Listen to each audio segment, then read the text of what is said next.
Saya Nur Zulaika binti Borhan, NOM Metrik 291009 akan menerangkan pengenalan Syarikat Takaful Malaysia Berhad. Syarikat Takaful Malaysia Berhad Noh Pendaftaran Syarikat 131646K telah ditubuhkan pada tahun 1981. Nama ringkasnya adalah Takaful Malaysia atau Syarikat. Penubuhan syarikat ini adalah berpunca apabila Kerajaan Malaysia menubuhkan pasukan bagi mengkaji kebolehsanaan penubuhan sebuah syarikat insurans Islam di Malaysia.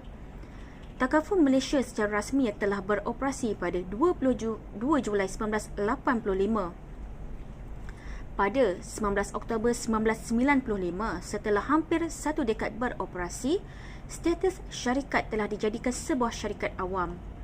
Pada 30 Julai 1996 menyebabkan saham Takaful Malaysia mula tersenarai di pasaran utama Bursa Malaysia. Setakat 31 Disember 2021, pencapaian modal saham syarikat adalah sebanyak 230.5 juta yang terdiri daripada 830 juta saham biasa manakala 12.7 bilion jumlah aset di peringkat kumpulan. Setelah beroperasi lebih dari 30 tahun, Takaful Malaysia telah menjadi pengendali takaful yang sangat terkemuka di Malaysia dengan kedudukan kewangan yang sangat kukuh serta mempunyai kepakaran di dalam pengurusan risiko bagi memenuhi keperluan pelanggan yang beroperasi selama 24 jam. Pemegang saham Takaful Malaysia setakat 30 Jun 2022 adalah Lembaga Tabung Haji sebanyak 28.2%, Kumpulan Wang Simpanan Pekerja KWSP sebanyak 11.23% dan Kumpulan Wang Persaraan diperbadanankan sebanyak 6.83%. Penstrukturan semula telah berlaku apabila Akta Perkhidmatan Kewangan 2013 FSA dan Akta Perkhidmatan Kewangan Islam 2013 IFSA yang mula beroperasi pada 30 Jun 2013. Akta ini telah mengubah lanskap industri insurans. Akta ini telah menyebabkan pengendali takaful berlesen komposit menukarkan status perniagaan mereka kepada lesen tunggal serta membahagikan perniagaan takaful keluarga dan am di bawah dua entiti perniagaan yang berbeza. Maka dengan itu, Syarikat Takaful Malaysia Berhad dikenali sebagai Syarikat Takaful Malaysia Keluarga Berhad yang meneruskan perniagaan takaful keluarga, manakala subsidiari pula mengendalikan perniagaan takaful am. Visi syarikat ialah kami ingin menjadi pilihan utama insurans. Misi syarikat, matlamat syarikat adalah untuk melangkaui jangkaan atau harapan melalui 4 misi. Yang pertama adalah kecemerlangan operasi. Misi yang kedua ialah kebolehan dalam daya saing teknologi. Misi yang ketiga ialah inovasi produk. Misi yang keempat adalah budaya kerja berorientasikan prestasi. Sekian, terima kasih. Assalamualaikum dan salam sejahtera. Saya Muhammad Novel Muhammad Jalani, bernombor Metrik 290975, dan saya akan membentangkan produk dan servis yang ditawarkan oleh Syarikat Takaful Malaysia Berhad. Syarikat ini menawarkan pelbagai rangkaian bagi memastikan keperluan dan kehendak pasaran dipenuhi. Antara perlindungan yang ditawarkan oleh Syarikat Takaful Malaysia ini adalah dari segi perlindungan, perubatan, takaful, motor dan rumah serta kepada perlindungan komersial. Syarikat Takaful Malaysia menawarkan dalam dua kategori, iaitu produk Takaful Malaysia dan produk am. Produk Takaful Malaysia antaranya adalah seperti manfaat pekerja, Takaful My SME Partner, Group Credit Family Takaful, Takaful My Mortgage, Takaful My Term, Takaful My CI Cover dan sebagainya. Antara lain produk am takaful iaitu motor, kebakaran dan harta benda, kejuruteraan dan majikan dan pekerja, jaminan pekerja asing, skim kemasukan hospital dan juga pembedahan pekerja asing, liability, marine seperti kargo, kemalangan diri dan pelbagai lagi. Pesaing-pesaing utama syarikat. Berdasarkan kepada pemerhatian yang dibuat, pesaing utama yang dilihat boleh memberikan kesan kepada syarikat takaful Malaysia Berhad adalah Great Eastern Takaful. Great Eastern Takaful merupakan pesaing yang terbesar, diasaskan pada tahun 2010 dan berpusat di Kuala Lumpur. Mereka menawarkan pelbagai jenis perlindungan serta fungsi dalam sektor insurans hayat dan juga kesihatan. Mempunyai kedudukan yang kukuh dalam pasaran dan menjadi faktor utama persaingan. Syarikat yang kedua menjadi persaingan ialah Etiqa Insurans Berhad. Syarikat ini berpusat di Kuala Lumpur dan menjadi pesaing seterusnya setelah syarikat ini dilihat telah menjadi salah satu syarikat pesaing yang menjadi salah satu syarikat pesaing kepada syarikat takaful Malaysia kerana berjaya menjana pendapatan sebanyak 10% daripada pendapatan diterima. Kedudukan yang kukuh dalam pasaran menjadi faktor syarikat ini memperolehi pendapatan yang lebih tinggi. Syarikat yang terakhir yang memberikan persaingan ialah Zurich Takaful Malaysia Berhad. Syarikat ini mempunyai kedudukan yang unik di Malaysia dan menjadi pesaing kepada syarikat takaful yang lain. Syarikat ini menawarkan rangkaian penuh penyelesaian insurans dan takaful yang meliputi kedua-dua produk konvensional insurans hayat dan am serta takaful keluarga di bawah satu jenama. Ini jelas membuktikan syarikat ini menawarkan perlindungan yang sama kepada dua kategori yang sama, iaitu keluarga dan juga am. Pelbagai langkah telah diambil oleh syarikat takaful Malaysia dalam menghadapi pesaing-pesaing yang hebat ini, seperti mengemas kini dan pembaharuan terhadap produk sedia ada yang ditawarkan, menawarkan produk yang meliputi pelbagai aspek, memberikan perkhidmatan sebelum dan selepas jualan, menjalankan strategi pemasaran yang berkesan dan sebagainya. Tujuan dan objektif utama serta langkah telah diambil oleh syarikat ini demi memastikan penguasaan mereka dalam pasaran berterusan dan mencapai pendapatan yang ditetapkan. Sekian, terima kasih.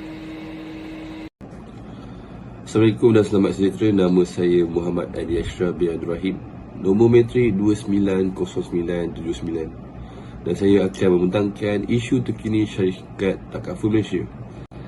Terdapat banyak isu-isu terkini dan trend dari syarikat takaful Malaysia, dan antaranya lah seperti yang kita dapat lihat, syarikat takaful Malaysia telah memperoleh banyak kecemerlangan. Seperti baru-baru ini, syarikat takaful Malaysia telah dipilih sebagai syarikat paling cemerlang di Malaysia, iaitu pada 27 September 2022, iaitu bagi kategori sektor insurans dalam tinjauan cemerlang Asia Money 2022.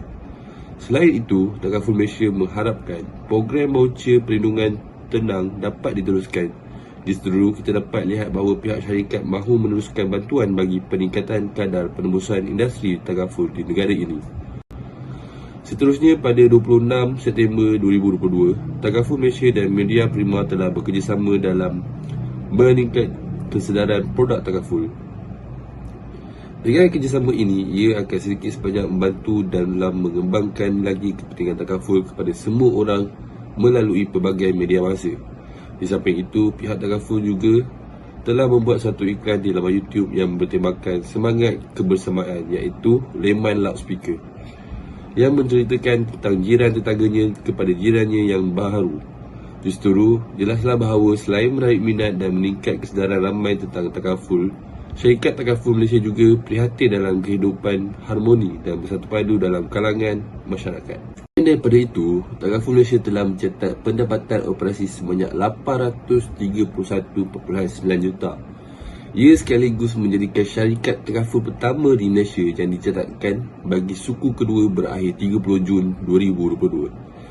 Ia meningkatkan sebanyak 19% berbanding 701.2 juta pada suku yang sama tahun sebelumnya, iaitu disumbangkan lebih tinggi yang dijana daripada perniagaan takaful keluarga dan takaful am. Bagaimanapun, keuntungan bersih kumpulan turun 15% disumbangkan oleh cukai makmur dan perubahan dalam akta cukai ke atas pendapatan larasan Assalamualaikum dan salam sejahtera semua. Nama saya Raja Nazatul Afziana binti Raja Mokhtar, nombor matrik 291114. Analisis SWOT merupakan satu alat pengukur yang menilai kekuatan, kelemahan, peluang dan ancaman sesebuah syarikat.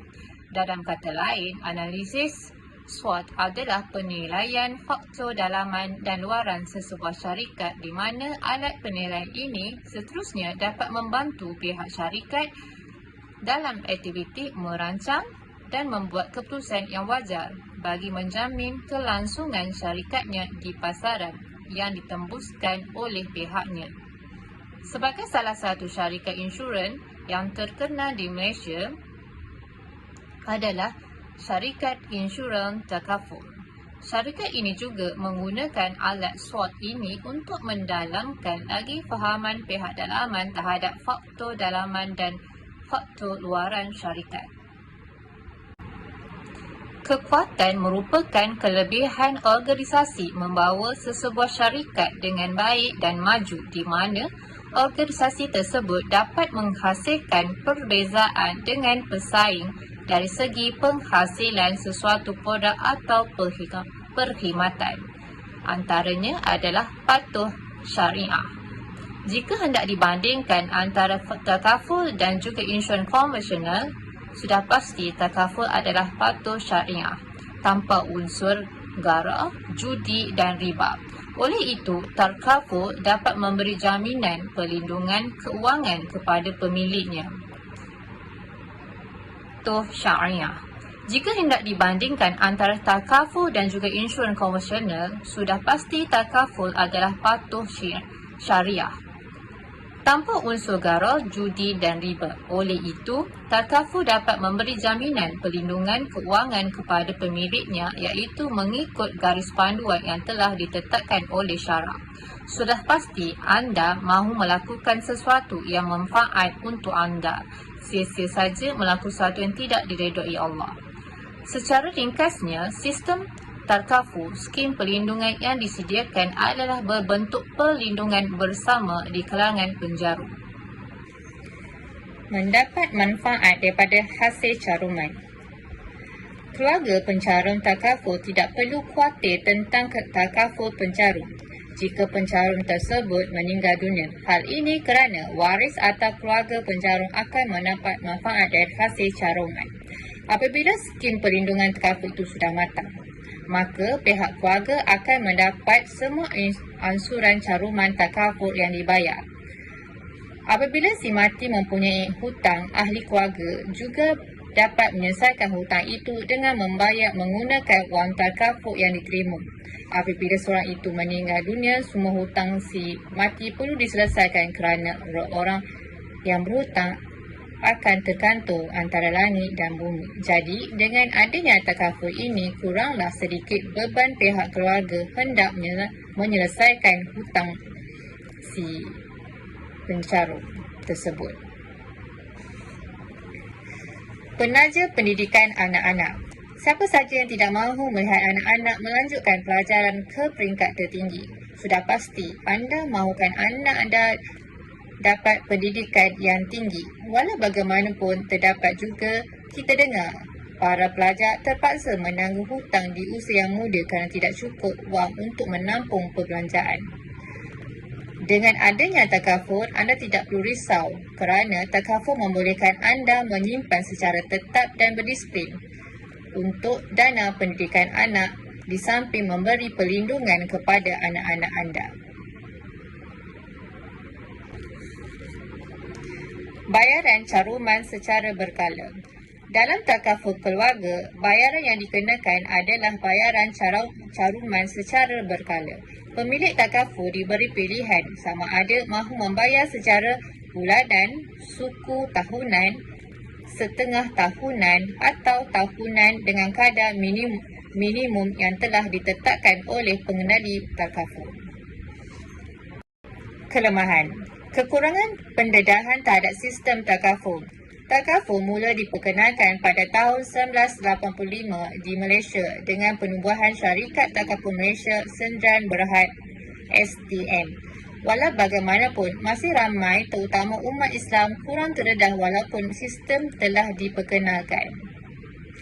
Kelemahan juga dilihat daripada para ejen yang menjual produk takaful tidak dapat menjelaskan secara terperinci kepada masyarakat tentang kelebihan-kelebihan yang boleh didapati daripada produk takaful berbanding insurans konvensional.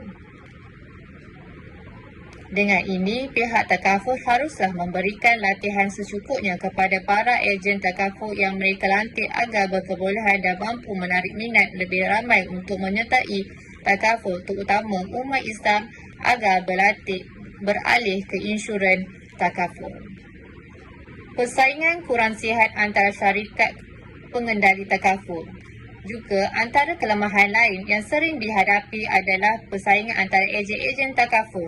Mereka menganggap pesaing mereka sebagai musuh dan mementingkan keuntungan sendiri semata-mata dengan memberikan gambaran yang kurang elok kerana tidak mahu pelanggan lari kepada ejen lain. Kekurangan keperluan produk insurans takaful juga menyebabkan orang ramai terpaksa memilih insurans konvensional. Kemudahan-kemudahan yang kurang menarik yang terdapat dalam produk takaful juga membuatkan orang ramai yang ingin mengambil takaful insurans menjadi terhenti kerana insurans konvensional lebih banyak memberikan kemudahan yang bagus dan baik yang bakal mereka peroleh. Seterusnya, peluang. Perubahan ekonomi, corak sosial, gaya hidup ataupun minat pengguna. Syarikat takaful adalah satu syarikat yang memperkenalkan polisi insurans yang melandaskan Islam. Terdapat pelbagai polisi telah diperkenalkan bagi menjaga kebajikan penyakit dan sebagainya. Ketika negara telah digempur dengan penularan wabak COVID-19, terdapat ramai orang awam mengalami masalah kesihatan. Ada di kalangan keluarga terpaksa mengharungi masalah untuk mendapatkan rawatan yang baik kerana ketiadaan insurans. Oleh itu, secara tidak langsung telah menyedarkan mereka kepentingan untuk mengambil takaful untuk ahli keluarga mereka. Seterusnya, peristiwa tempatan ataupun dunia. Negara Malaysia telah melalui masalah pandemik COVID-19 dalam tempoh 2 tahun kebelakangan ini yang melibatkan masalah kesihatan. Peratusan kematian yang meningkat telah membuka mata masyarakat tentang kepentingan memiliki insurans. Penyakit-penyakit baru juga telah diwar-warkan di media masa secara langsung telah membuka minda mereka tentang kepentingan insurans. Syarikat takaful telah mengambil peluang dengan mengeluarkan pelbagai produk baru yang lebih memberi jaminan kepada penjarum ketika dunia menghadapi pelbagai isu terutamanya melibatkan kesihatan manusia. Dengan adanya takaful, mereka akan merasakan kehidupan mereka lebih selamat dan terjamin di masa hadapan. Dan akhir sekali adalah ancaman. Ancaman merupakan apa-apa yang boleh memberi kesan negatif kepada organisasi syarikat di luar seperti masalah rangkaian bekalan, pergeseran, keperluan pasaran dan kekurangan rekrut. Sangat penting untuk menjangkakan ancaman dan mengambil tindakan terhadapnya sebelum menghadapi apa-apa masalah. Antara ancaman adalah daripada pesaing. Di pasar Malaysia terdapat pelbagai syarikat insurans seperti Prudential Insurance, Etika, Great Estate, Life dan sebagainya telah berlumba-lumba mengeluarkan produk baru bagi menarik minat masyarakat untuk melanggan insurans dari syarikat mereka. Mereka telah melatih ejen-ejen mereka dengan pelbagai strategi dan dalam menarik pelanggan dengan memberi jaminan istimewa, hadiah dan perkhidmatan yang cepat kepada pelanggan agar bertahan dengan polisi insurans syarikat mereka. Hal ini membuatkan syarikat takaful akan rasa terancam dengan layanan dan produk syarikat insurans yang lain. Ancaman cyber. Ancaman cyber adalah teknologi yang canggih juga mendorong masyarakat yang ingin mengambil pelindung untuk diri dan keluarga. Mereka hanya mengkaji dan menilai kemudahan-kemudahan yang terdapat dalam polisi insurans dan takaful melalui internet. Mereka hanya boleh mengetahui kelebihan dan kekurangan polisi hanya melalui media tanpa merujuk terus dengan ejen. Dengan ini, kelebihan takaful yang terkandung dalam polisi tidak dapat disampaikan lebih mendalam. Sekian, terima kasih. Nama saya Maslina binti Ramli, nombor pelajar 291077. Saya ingin menerangkan berkenaan hala tuju dan masa depan syarikat takaful Malaysia Berhad. Matlamat yang ingin dicapai oleh syarikat takaful Malaysia Berhad antaranya menyumbang kepada pertumbuhan insurans takaful secara maksimum, mendapat sambutan positif daripada masyarakat, memperbaiki produk dan mempertingkatkan kepakaran dalam pengurusan dan penyelesaian risiko, mengukuhkan rangkaian yang sedia ada dan memperluaskan lebih banyak rangkaian pada masa hadapan, mempertingkatkan kedudukan keuangan syarikat dalam pertambahan pelanggan dan pelaburan. Cadangan strategi syarikat takaful Malaysia Berhad. Syarikat takaful Malaysia Berhad menjadi syarikat insurans yang fleksibel dan mempunyai alternatif pada yang masa yang tidak dijangka seperti menghadapi wabak dan bencana. Salah satu cadangan adalah memberikan tawaran pengurangan kadar premium untuk jangka tertentu sehingga keadaan kembali normal. Selain daripada itu, mewujudkan insurans berkelompok bagi pelajar sekolah dengan premium rendah dan mendapat subsidi kerajaan bagi keluarga yang berpendapatan rendah. Ini bertujuan memupuk kesedaran kepentingan insurans dari awal. Bagi insurans pinjaman perumahan, RTT dan MLTT, faedah akan diberikan kepada pemilik atau waris sekiranya pemilik insurans mengalami kecacatan kekal atau meninggal dunia. Untuk perlindungan menyeluruh, juga diberikan kepada pemilik insurans yang mengalami penyakit kritikal dan tidak berupaya bekerja, dan juga diinyai pemaju perumahan yang menyebabkan rumah terbengkalai.